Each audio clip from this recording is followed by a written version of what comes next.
सामाजिक नियम है, कुछ सामाजिक परंपराएं हैं।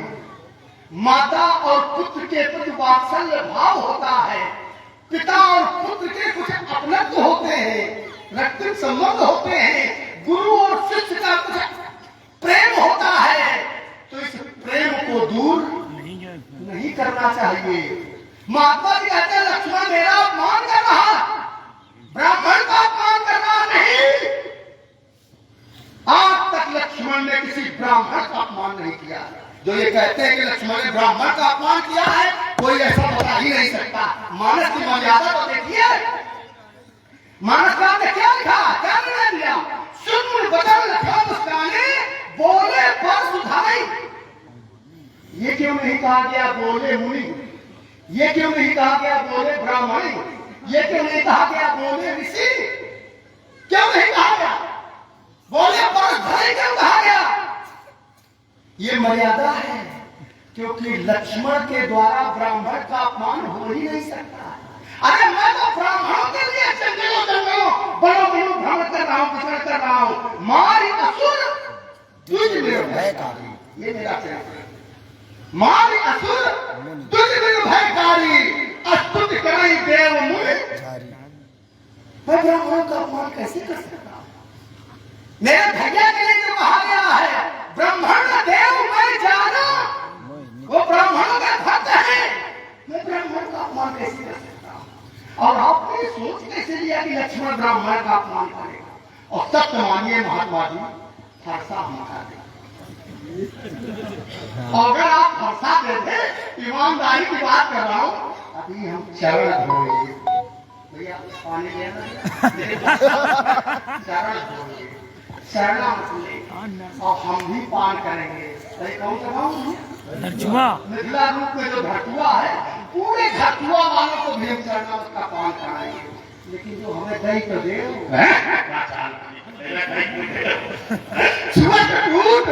रघुपति न दोषु मुनि बिनु काज करिए कतरोसु।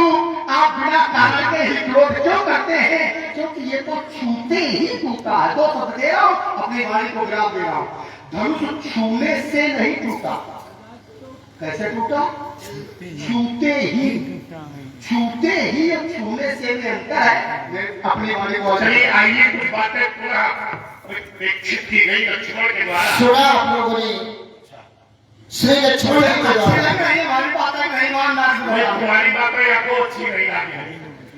आप लोग देख रहे इस समय उत्तर भारत के श्रेष्ठ विद्वान यज्ञाचार्य भागवताचार्य, इस समय उत्तर भारत में अपना नाम का डंका बजाने वाले भार्गव परशुराम जी की भूमिका में पंडित सर्वेश जी द्विवेदी झरोखर और आप लक्ष्मण जी की भूमिका में देख रहे मानस मर्मक ज्योतिषाचार्य पंडित आनंद अवस्थी जी, जो कि इस समय वर्तमान समय में उत्तर भारत में सर्वश्रेष्ठ लक्ष्मण अभिनेता। वैसे उद्घोषक महोदय, ये शब्द हमें अच्छा नहीं लगता है। सर्वश्रेष्ठ, सर्वश्रेष्ठ शब्द को इतना सरल कर दिया है, इतना सस्ता कर दिया है, जिसके नाम पे आगे देखो सर्वश्रेष्ठ सर्वश्रेष्ठ। लेकिन इस समय आप दोनों सिरों में ही सर्वश्रेष्ठ हैं। भगवान का दास ही बना रहे तो हमें सर्वश्रेष्ठ न बना। वर्तमान समय की स्थिति को देखते हुए आप दोनों ही सर्वश्रेष्ठ हैं।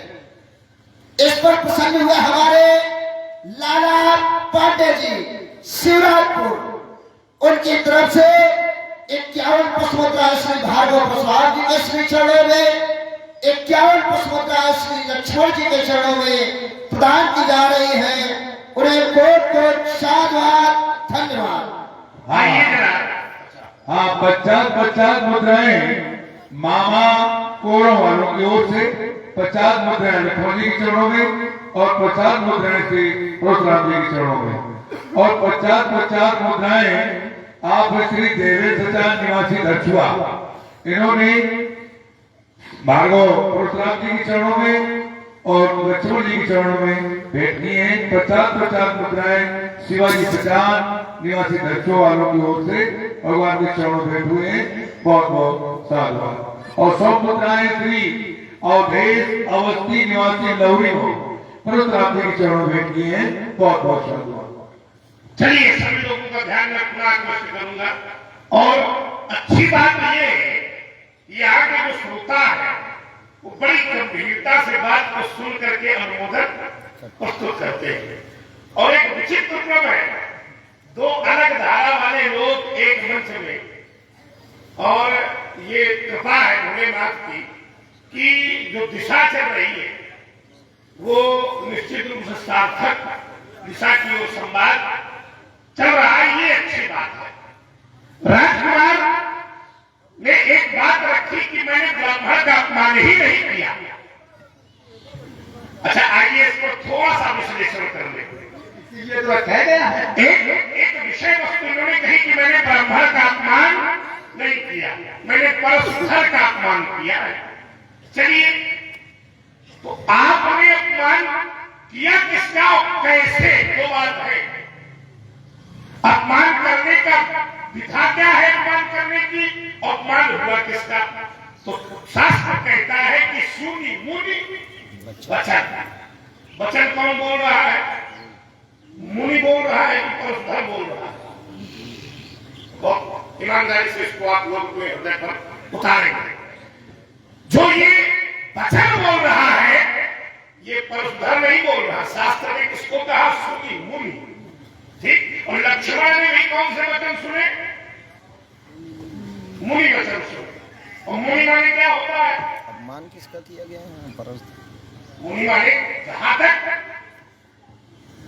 मुनियों की पदवी जहां जहां तक दी गई लगभग वहां पर ब्राह्मणत्व का ही दर्शन, चाहे वो कपिल मुनि हो, चाहे वो जितनी मुनियों की संज्ञा दी गई है, वो जैसे कोई मुनि बने भी दूसरे वर्ण के बने, तो जब उन्हें ब्रह्मर्षि कहा गया तब मुनि शब्द से किया गया। आइए, जैसे बाबा विश्वामित्र को भी मुनि कहा गया, और बाबा विश्वामित्र को क्या मानोगे आप? ठीक है, मैं इस विषय को यहाँ लेते हुए छूते हुए कि आखिर मुनि वचनों को सुनकर व्यक्ति को मुस्कुराना चाहिए कि गंभीर होना चाहिए? जो मुनि वचन सुन रहा है और इसके बाद मुस्कुरा रहा है, उसका मतलब कोई गंभीर वार्ता हो रही है, किसी का मन उमड़ा पड़ा है और कोई क्रोध करे और कोई मुस्कुरावे। गलत है ना? यही इसी का विरोध है। तो जो मेरा एक तर्क है सत्संग की इच्छा को लिए हुए कि जो मुनि वचन है, आखिर इन मुनि वचनों में तुम ब्राह्मण देख रहे हो कि परशुधर देख रहे हो? एक बात बड़ी अच्छी आपकी रह गई, इसलिए अगले क्रम में आप कहेंगे तो जहां कहेंगे वहां, क्योंकि मेरा जो सत्संग का विचार रहता है वो थोड़ा जहां कहोगे वहीं कहेंगे। लेकिन आपने एक प्रश्न पूछा है कि इस धनुष से आपका क्या संबंध है और इस धनुष पर क्या आपकी श्रद्धा है?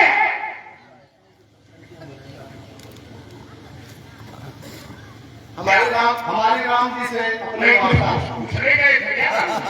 पूछना चाहिए।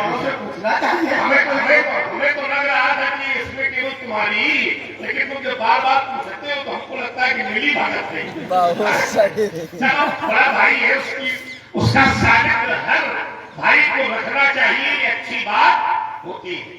चलिए, इन्होंने कहा कि संबंध क्या है, तो इसका रहस्य मैं आज यहाँ सबके बीच खोल रहा हूं।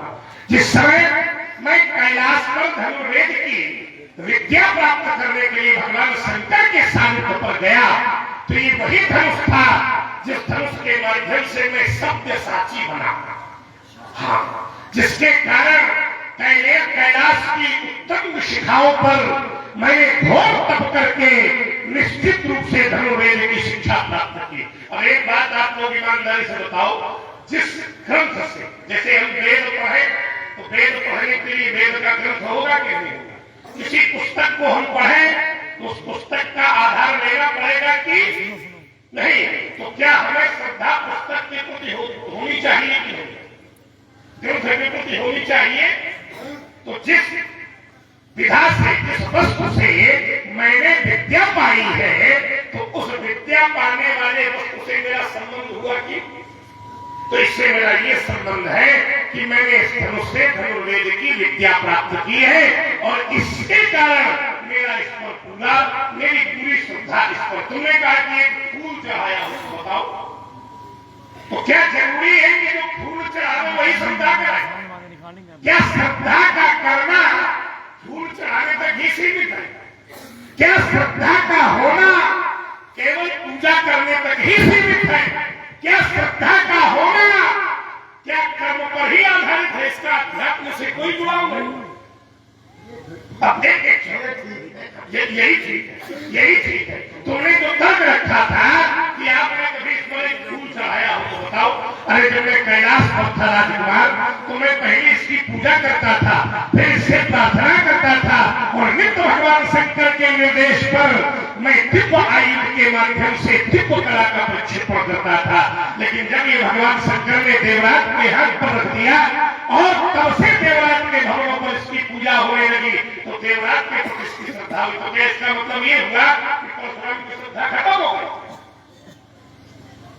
इसका मतलब ये थोड़ी है कि जिस वस्तु वजह से भगवान संसार में नहीं है, भगवान संसार में दिखाई नहीं देते, उनकी मूर्ति संसार में साक्षात परिलक्षित नहीं होती, ठीक है ना?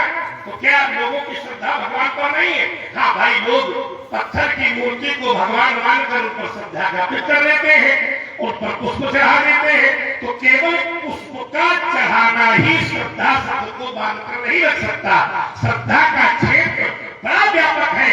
बात गीता की थी तो 17वें अध्याय में गीता के श्रद्धा को 3 भागों में बांटा गया।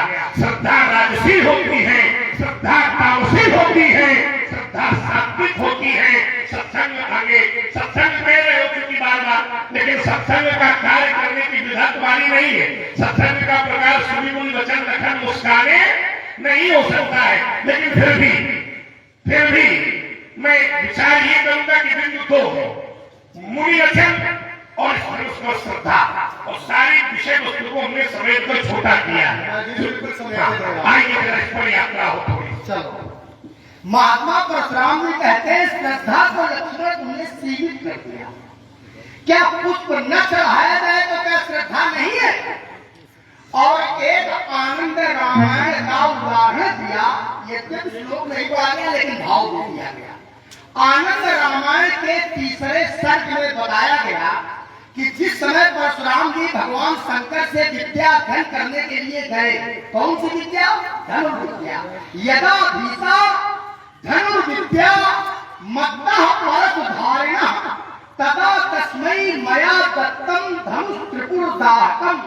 भगवान शंकर के द्वारा भगवान शंकर ने कहा, पार्वती मैंने जब परशुराम को इस धनुष के द्वारा धनुर्विद्या का अध्ययन कराया तो उसके पश्चात ये धनुष जो त्रिपुरासुर का वध करने वाला है या जलाने वाला है, ये मैंने परशुराम को दे दिया। और जब दे दिया, देखिए श्रद्धा की बात इसीलिए जोड़ रहे, वैसे क्या छोड़ देते।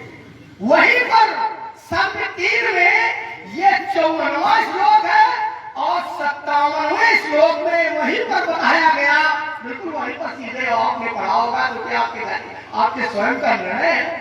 तो वहीं पर बताया गया कि परशुराम जी ने जब ये धनुष भगवान शंकर से लिया और इनको जब जानकारी हुई कि मिथिला में एक कन्या हुई उत्पन्न हुई है जिसका नाम सीता है, तो इन्होंने क्या किया?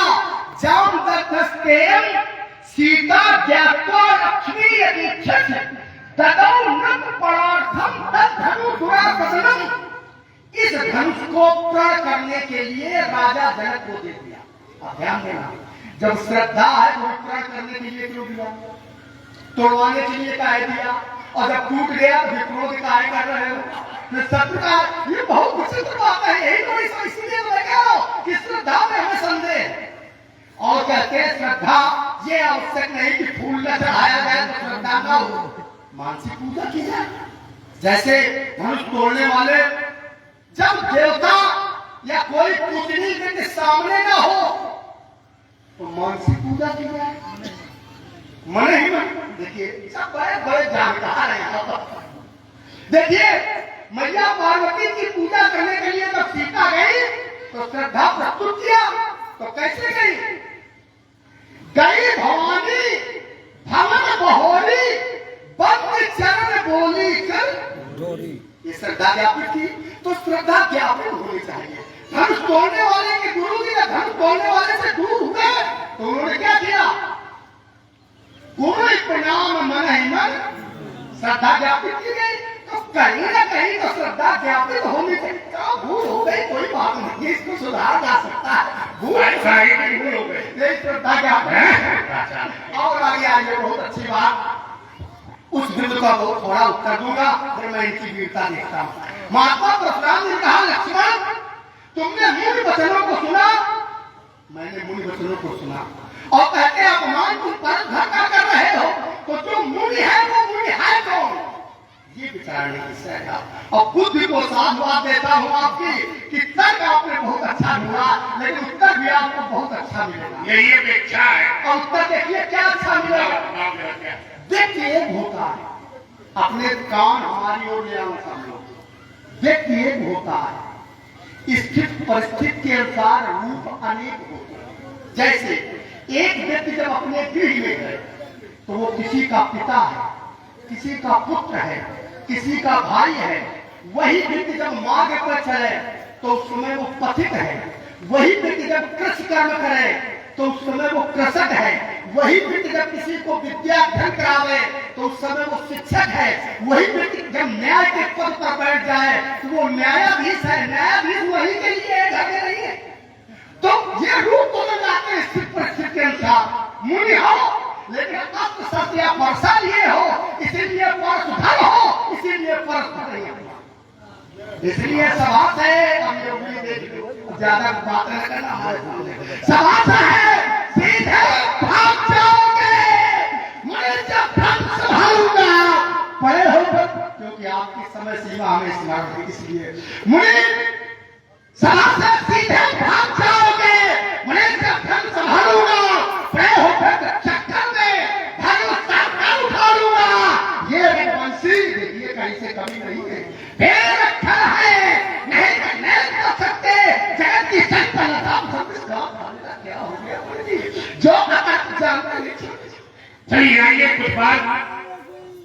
हाँ जोर से बोलो, थोड़ी बालक है, उत्साह इसका बढ़ेगा। हाँ उत्साह भी करो तो कहीं जोर से करो कि आप लोग भैया आप लोग समय न देखो। ये जो समय हमने दिया है वो समय तक परिपूर्ण संवाद चलेगा। संवाद के बहुत अंग होते हैं। 50 मुद्राएं श्री शिवाजी सचान धरचुआ और 21 मुद्राएं प्रदीप प्रजापति धरचुआ परशुराम जी के चरणों में किए। बहुत अच्छा इन्होंने बचाव किया लक्ष्मण ने। बोले वही व्यक्ति जब किसानी करता है तो कृषक बनता है, घर में रहता है तो पिता होता है, कोई मतलब अध्यापन वर्ग करे तो अध्यापक होता है, न्यायालय में रहे तो न्यायाधीश रहता है। तो बोले आप इसको मैं भरोसा दिए हो, इसलिए हमने परशुधर ही समझा। मेरा तर्क था कि आखिर लक्ष्मण में वचन किसके सुने, परशुधर के सुने कि मुनि के? तो शास्त्र मेरी बात नहीं है, जो थे साहित्य अच्छा वचन में सुना क्या? सुनी मुनि वचन में सुना। अब ये तुम समझो क्या सुना, ये तुम समझो ये तुम्हारी विधा है। लेकिन ये जो शास्त्र कह रहे हैं कि सुनी मुनि वचन लखन मुस्कान, तो यहाँ पर परशुधर के वचन सुन कर तुम परशुधर का अपमान करते।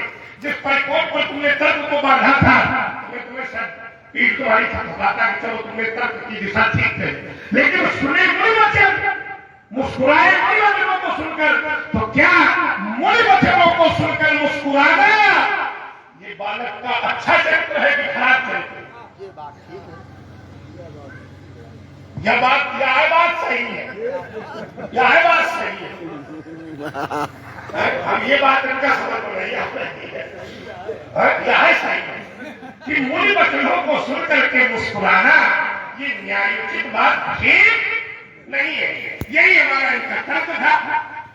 भाई परशुधर का अपमान कर रहे हो, चलो ठीक है, परशुधर का अपमान तुमने किया तो ये परशु क्या है, इस पर भी विवेचना कर दो, फिर मैं यात्रा की ओर आगे आ रहा हूं। ये परशु क्या है?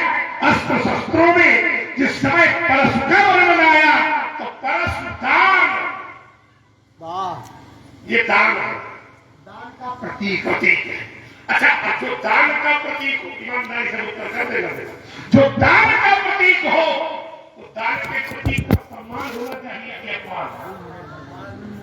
जोर से बोलो। बहुत सोच के हाँ, सोच इसके चक्कर में बोला क्या है ललिता, क्या है ललिता को सकता है वो चकाचक बिल्कुल चकाचक इनके डर में उत्तर डर में ईमानदारी से उत्तर करना। ये है दान, और दान के प्रतीक का ईमानदारी से उत्तर को सम्मान होना चाहिए कि अपमान? सम्मान होना चाहिए। और लक्ष्मण क्या कर रहे हैं? तो ये अच्छा है कि गड़बड़? खट विप्राण ये अच्छा है कि गड़बड़? गड़बड़ है ना, इसलिए कहते हैं भूल जाइए चक्कर में करो छलबो फासबो सोए जब फिर उस पेपर को चढ़ाऊंगा छीन के दोनों भाइयों के फुलफाल आज मिथिलापुरी से मारना भगाऊंगा तो सभा में खाओ अब शस्त्र त्याग परशुराम ना कहूंगा। इसी का उत्तर मैं पहले दिए देता हूं। कहते हैं दान परशु है, दान परशु बुद्ध शक्ति प्रचंडा वर विज्ञान कठिन को दंडा। अरे परस को केवल दान का ही रूप थोड़ी न माना गया है। ये भी तो बताओ, जासु परसु सागर धन धारा बूढ़े नंद अकृत बहुमाना।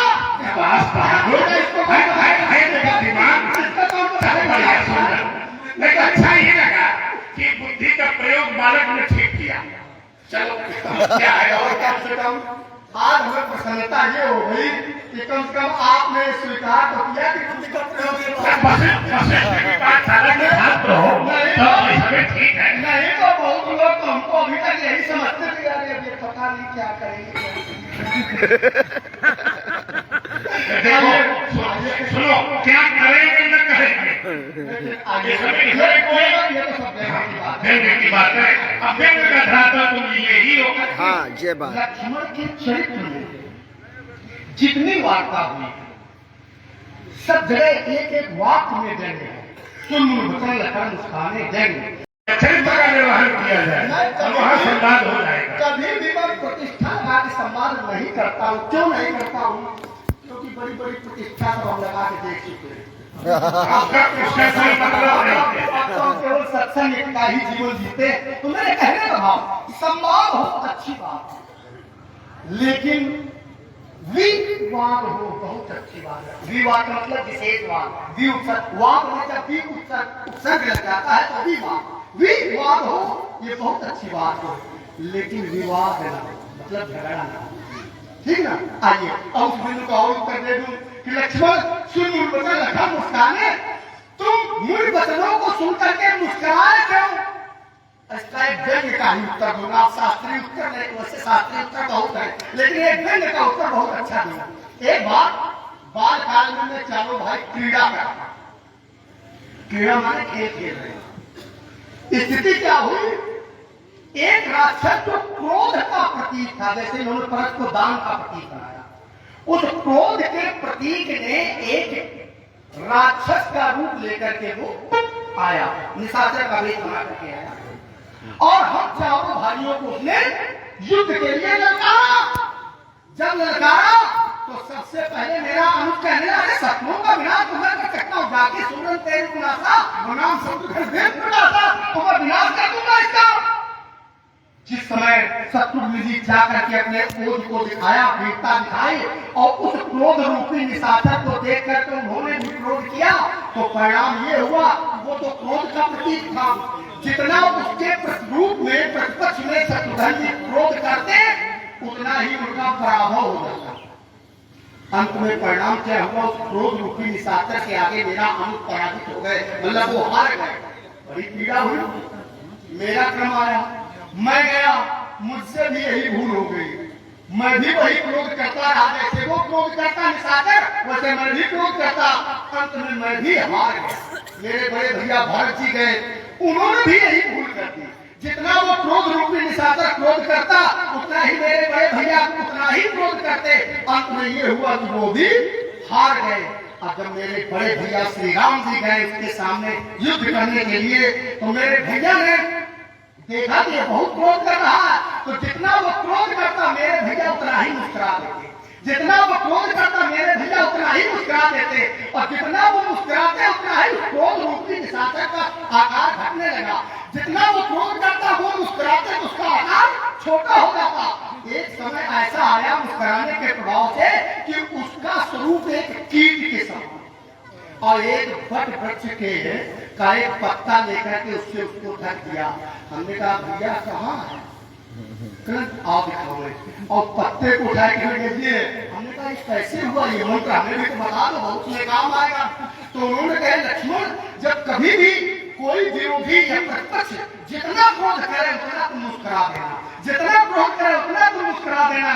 परिणाम ये होगा कि उस विनम्रता के कारण, मुस्कुराने के कारण उसके क्रोध का पराभव हो जाएगा। और उसी सूत्र का मैं प्रयोग कर रहा हूँ, और अंत में मेरा विश्वास है आज आपका क्रोध का समन हो जाएगा, पराभव हो जाएगा, हमारा कुछ कर नहीं हो।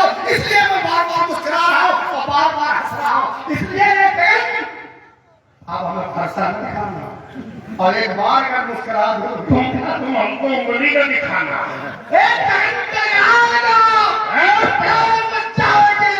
लक्ष्मण के प्राणों की आंधी दबाएगी, पर पड़ेगा इस सारी मतलब भंग में। अगर कहीं पटरिया शांति बन जाएंगे, प्राणों को लेकर के भागों में मुड़कर सदी सदाई दे सारी धर्में हो जाएगी। बाबा जी बेटा नाता छोड़ चले जाओ चुपचाप, सारी धन बन जाए। इसने कहा कि एक राक्षस था वो क्रोध करता था। अच्छा, राक्षस के क्रोध और मुनि के क्रोध में कोई अंतर नहीं। जो सूत्र राक्षस का लगाओ वही मुनि का लगाओ। ऐसा विचित्र लड़का है। अरे ताल ठोक कर क्यों है लक्ष्मण? सोता सिंह लगाता है, क्यों वंशी बम्बों को तू काल कौर बनाता है। सुन लीजिए भैया लखनलाल, तेरे आते हैं जैसे ब्रह्महार चीटी के पंथ स्वयं आते हैं।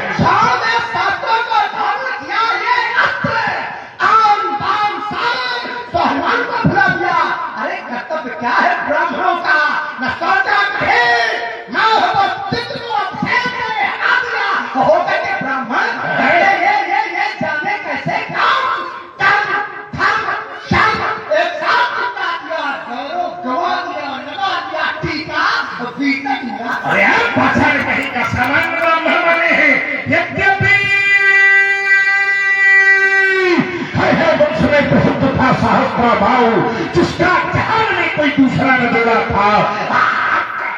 मैंने ही अधिक कुठार की था सो, जब तक उसके पास से न थोड़ा था। सुन ले दुष्ट लक्षण, मैं नहीं हूं परशुराम, जिसने छात्र वंश का कोई योद्धा न छोड़ा था। लक्ष्मण का चिंतन मुन्ने पड़ा गया, पाला भागो के जान लेकर तुमको पड़ेंगे लाले, क्योंकि हम काल से लगे हैं। तुम चीज क्या मुड़ेगी, खटपन है तो चुटकी से मिल जाए। आकाश भौर तारे कभी नहीं रहेंगे, तकत से बाहर से तुम मैंने मुझे निकाले। ये दशरथ कुमार चारों जहर से बुझे हैं, और मैं ये सन्मुख लक्ष्मण सबसे भुजंग काले। भुजंग की चिंता न करो, भुजंगों को हमने बहुत हक पाला। भुजंग हमारे घर के पालतू है। देखो भगवान शंकर के गले की हार की शोभा है भुजंग। भुजंग से डराने की चिंता न करना। हर उसके त्रोइया को सभा के मध्य लाऊंगा। आया जो भी उसके समर्थन में काट कर गर्दन परिधान में मिलाऊंगा। एक ही ना करो तो सभा में पुकार कहो, अस्त्र शस्त्र त्याग परशुराम न कहो। अरे धनुष बनने की हार को तुम जान करके क्या करोगे? कहते हैं धनुष तोड़ने वाले को मैं सभा के मध्य मारूंगा। अरे जानो तो तभी तो मारोगे। धनुष बनने की हार को तुम जान करके क्या करोगे? गगन तक जिसकी ऊंचाई नाप करके क्या करोगे? चाहे पतंगा सूर्य की ऊष्मा को झेल जाए, प्रकृति अनुपम छटा भी रूप अपना भूल जाए, प्रणव में जो व्याप्त है वो ओंकार के पास है। अरे चैतन्य मानव है वही कौन जो धनुष तोड़ने वाला है। साधारण नहीं है, असाधारण प्रतिभा का धनी है। चैतन्य मानव है वही, उस पर इन सभी की आशा है। क्रोध अंकुर उग गया तो इस पर्व से क्या करोगे? गगन तक जिसकी ऊंचाई नाप करके क्या करोगे?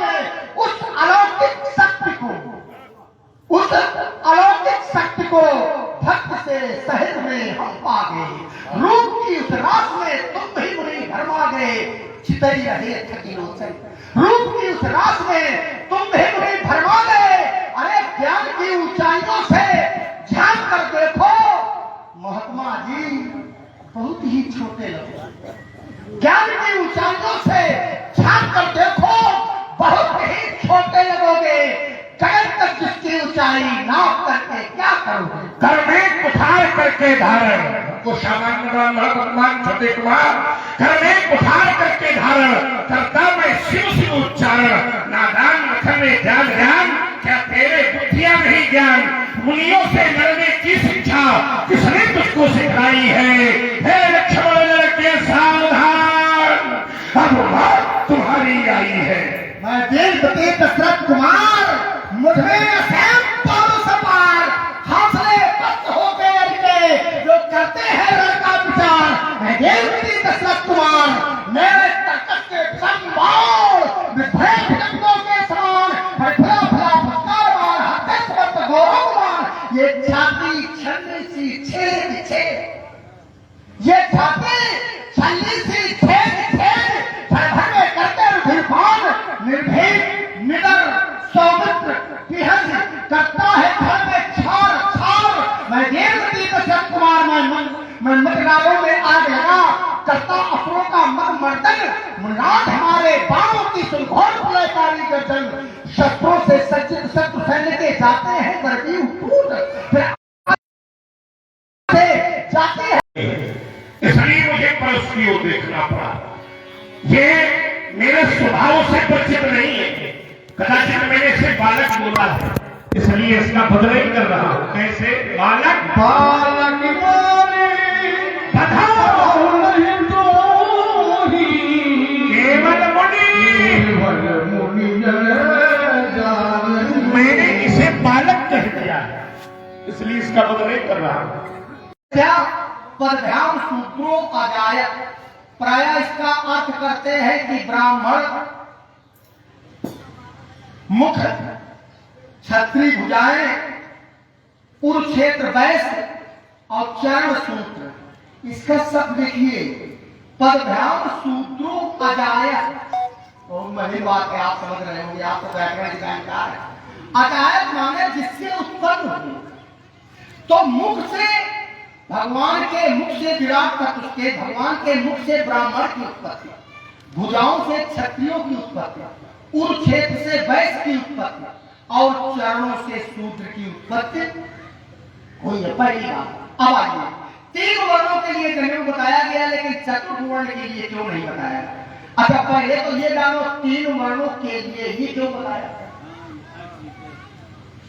और फिर चतुर्थ वर्ण के लिए क्यों नहीं बताया गया? ये 2 बातें, और दोनों बातें नई है।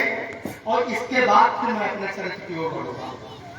देखिए, यज्ञो पवित्र परम पवित्र है। अभी मैंने बताया था, यज्ञो पवित्रम परमम पवित्रम। और परम पवित्र वस्त्र कभी भी कट प्रदेश या कुरुक्षेत्र से नीचे धारण नहीं की जाती है। इसीलिए त्रिवर्ण जो है, ब्राह्मण, क्षत्रिय और वैश्य, कुरुक्षेत्र तक आते हैं। इसीलिए 3 वर्णों को जनेऊ धारण करने का था। जैसे उदाहरण स्वर्ण, स्वर्ण कभी भी कट प्रदेश से नीचे, कुरुक्षेत्र से नीचे नहीं धारण, क्योंकि सोना भी परम पवित्र होता है। चांदी धारण किया जाएगा, माताओं से पूछो जाएगा, लेकिन सोना कभी भी यहाँ से नीचे नहीं धारण किया। ऐसे ही जनेऊ भी यहाँ से नीचे नहीं धारण किया जाता। तो चतुर्थ वर्ण फिर क्या धारण करे? क्योंकि चतुर्थ वर्ण की उत्पत्ति चरणों से हुई है, तो वो धारण क्या करे? इसके लिए परिहार क्या है, उपाय क्या है, मार्ग क्या है? तो विद्वानों ने निर्णय दिया कि चतुर्थ वर्ण भी धारण करे, लेकिन क्या? तो उसके लिए बताया गया, जैसे गुरु जी दीन जनेऊ गुरु की माता जनेऊ गुरु जी देते हैं, ऐसे ही गुरु जी कंठी देते हैं। क्या देते हैं? और आपके गुरु जी ने कहा आपको दिया, अच्छा तो है, कंठी देते हैं। और कंठी जो है, ये भी जनेऊ का ही एक रूप है। क्यों रूप है? देखिए, जनेऊ जब धारण कराया जाता है तो उसको धारण करने की विधाएं, एक शब्द जो वाम कंधे है, एक अपशब्द और एक निवृत्ति। निवृत्ति पता नहीं। जिस समय तर्पण किया जाता है तो शब्द अक्सर तो नीति का प्रयोग किया जाता है। तो जो कंठी है वो नीति माने माला का। तो चतुर्भुवन के लोग अपने गुरु जी से मालाकार रूप में कंठी धारण करें, और जो लाभ जनेऊ धारण करने से प्राप्त होता है वही लाभ चतुर्भुवन को कंठी धारण करने से मिलेगा। ये इसका सार तत्व है। चतुर्भुवन के लोग ये न सोचते कि मेरे साथ पक्षपात किया गया, ऐसा नहीं। कुछ वैदिक सिद्धांत होते हैं। इसलिए महात्मा जी जनेऊ का बहुत बड़ा महत्व है। आप धारण किए। और एक विशेष बात बता दूं, इनका जनेऊ कोई साधारण नहीं। केवल जनेऊ देख करके मैंने नहीं जाना कि ये धर्मवंशी है। जनेऊ पर लगी हुई ग्रंथ भी मैंने देखी। संसार में जितने ब्राह्मण हैं सबके जनेऊ की ग्रंथ कैसी है? अन्य लिंग रूपणी लंबी गांठ। लेकिन महात्मा परशुराम जी के जनेऊ की गांठ कैसी है? चक्र आकृति में गोल गांठ है। ये इनकी जनेऊ की विशेषता। हर वर्ण का जनेऊ अलग है। ब्राह्मण का जनेऊ अलग है, क्षत्रिय का जनेऊ अलग है, वैश्य का जनेऊ अलग है। ब्राह्मण का एक धारण करें तो मनुष्यों में बताया कार्पासम कुकुइतम कपाल, वो तो ब्रह्म गायत्री है। क्षत्रिय की गायत्री क्या है? वैश्य की। अच्छा कितने लोग जानते? अच्छा क्षत्रिय की जगह पर ये बताओ जनेऊ धारण किए कि नहीं? हो कि नहीं क्षत्रिय कोई? अरे क्षत्रियों की समाज है, क्षत्रिय है नहीं, ऐसा नहीं हो सकता। लेकिन जनेऊ नहीं क्षत्रियों की जनेऊ कैसे पहने हुए बताओ? जो क्षत्रिय जनेऊ पहने वो हाथ मार। हाँ ये देखो, हम क्षत्रिय हैं, हम पहने। तुम पहने हो। मैं क्षत्रिय हूँ और मैं धारण किए हुए। और मैं जब धारण के विशेष बात इसलिए जानकारी के लिए बता रहा हूँ, क्षत्रिय की गायत्री क्या है? गायत्री त्रिपदी होती है, 3 चरण। और क्षत्रिय की गायत्री तो विद्वानों ने बताया ओम तत्पुरुषाय विद्महे भूत धात्रे धीमहि। क्षत्रियों का काम क्या है? रक्षा करना। इसीलिए धीमहि तन्नो क्षत्रिय। ये गायत्री मंत्र जोर से पढ़ना नहीं, ये जानकारी देने के लिए इसके लिए साधुवाद है। ये गुप्त है जी। और एक बात बता दूं, जैसे भ्रम गायत्री भी है। हाँ, नहीं गायत्री तो हर देवता के अलग अलग गायत्री है। न्यास कांड क्या है? सम्यक न्यासा सह संन्यासा। सम्यक माने सब कुछ, न्यास माने त्याग है। सब कुछ त्याग दे वो संन्यास है। तो जनेऊ भी सन्यासी नहीं धारण करते। नई बात हो गई कि नहीं हो गई? इसलिए महात्मा मति माने स्मरण बधे माने बध का, और इनको बध का स्मरण न रहे, ऐसा क्यों कहा?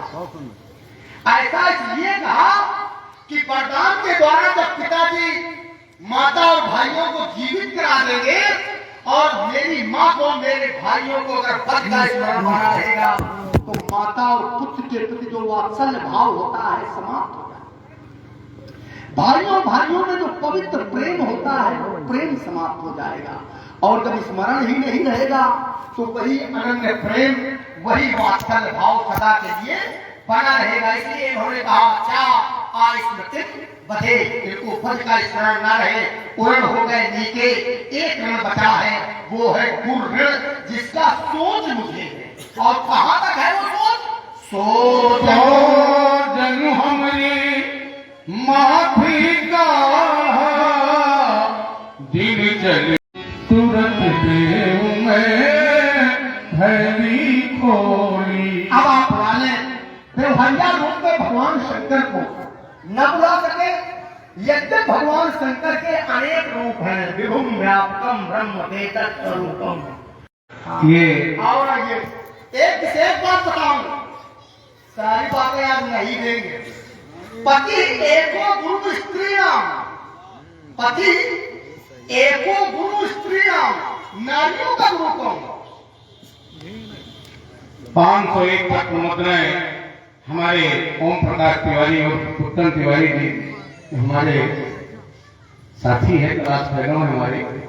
और अरे 32 साल बाद मिले हुए, 32 साल बाद मिले हुए। तो मित्रता निभाई हाँ, हमारी तरफ से भी आशीर्वाद है। बिल्कुल। तो 501 पत्र मुद्राओं का आशीर्वाद हमारे प्रदान है। हाँ? और अरे वाह, क्या बात है। हम उनसे आशीर्वाद की ही कामना करते हैं। बहुत बहुत ये जो धन्यवाद। मामा शब्द है बड़ा बड़ा हृदयग्राही है। क्यों? अपनी माँ में तो केवल एक ही माँ होती है, इसमें तो दो माँ है। ये बड़ी दिक्कत है, बड़ी आत्मीयता है। मैं कह रहा था पति एको गुरु स्त्री नाम, नारियों का गुरु कौन? उसका पति। नारियां किसी को गुरु न बनाओ, आजकल बहुत बनाती न बनाओ, केवल अपने पति को गुरु बनाओ। और पति जिसको गुरु बनाओ, पति जो मंत्र ले अपने गुरु से, वही मंत्र पति अपनी पत्नी को दे।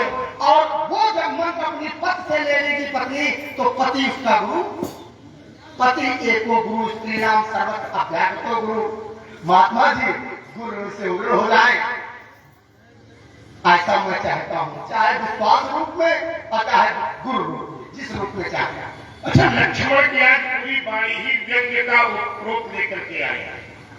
मैं सोचने लगा, एक तरफ ब्राह्मणों का सम्मान दिखा रहा है और दूसरी ओर व्यंग्ययुक्त वाणी भी बोल रहा है। दोनों बातें एक साथ नहीं हो सकती। इन दोनों बातों में अंतर हो जाएगा। माँ सत्य कहते ही हृदय को शांति मिलती है और सम्मान हृदय देता है। याद रखना, पुत्र में सभी भागीदार होते हैं, लेकिन जो पापी पुत्र को भी हृदय से लगा ले, उस महाशक्ति का नाम बाबा। काली अमावस्या में जो अपना हाथ ही अपने को न दिखाई दे, उस समय मार्ग को प्रशस्त करने वाली शक्ति का नाम मां होता है। व्यास जी, मुझे याद है वो समय 4 पंक्तियां उस मात्र शक्ति के चरणों में निछावर कर रहा हूं। जब मैं छोटा सा था, ये केवल परशुराम की पंक्तियां नहीं हो सकती। हर व्यक्ति जिसे मां की गोद मिली है, इस पंक्तियों को अपने ऊपर ढाल सकता है। जब मैं छोटा सा था, मुझे याद है मेरी मैया मुझे दूध पिलाती थी और खुद तो सोती थी, पीने में सूखे में हमें सुलाती थी। एक बार मैंने कहा, माता अपने पुत्र को दूध पिलाती है। हमने कहा, प्रभु है तुम्हारा, माता अपने बेटे को दूध नहीं